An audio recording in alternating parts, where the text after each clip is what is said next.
Буџетот на Министерството за локална самоуправа не е оштетен, вели за 1 ТВ директорот на финансиската полиција Арафат Муарими.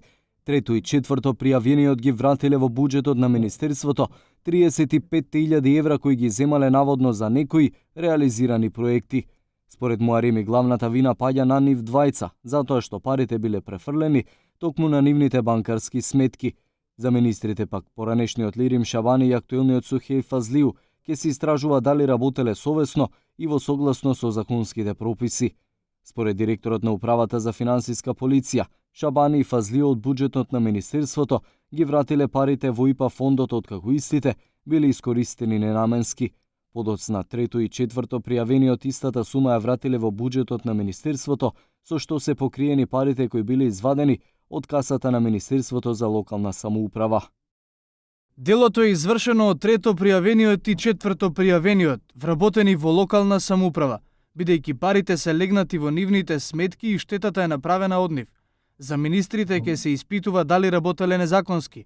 Од друга страна, министрите се заштитени бидејќи има клаузула во законот кога се добиваат европски пари, доколку не се користени наменски, треба да се вратат од буџетот. Штета нема. Парите се искористени од третиот и четвртиот, наводно за некои реализирани проекти. За ова е известено обвинителството и е доставена целосната документација. Штета нема, парите се вратени. Според финансиската полиција, со цел да ги прикријат трагите на кривичното дело, трето и четврто пријавениот дале налог на Младинска агенција ДОО во фактурите наместо да бидат наведени личните податоци, да бидат само нумерички изразени како експерт број 12 и експерт број 13. Со тоа ги прикриле личните податоци и статусот како вработени во Министерството при исплатата на паричните средства. Сухеј Фазлиу ја презеде министерската позиција во јуни минатата година, а според неговата официјална биографија, тој дипломирал на Универзитетот на Југоисточна Европа во Тетово на Факултетот за современи науки и технологии.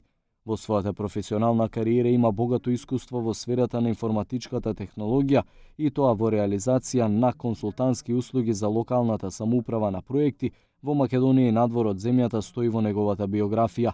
Според неговиот анкетен лист доставен до Државната комисија за спречување корупција, на свое име пријавил 2 возила, Голф тројка и Пасат, на свое име не пријавил недвижен имот, на име на сестра му пријавил уште едно возило, Ауди А2, а на име на родителите земјиште и куќа во Скопје од 300 метри квадратни, процената на 120.000 евра.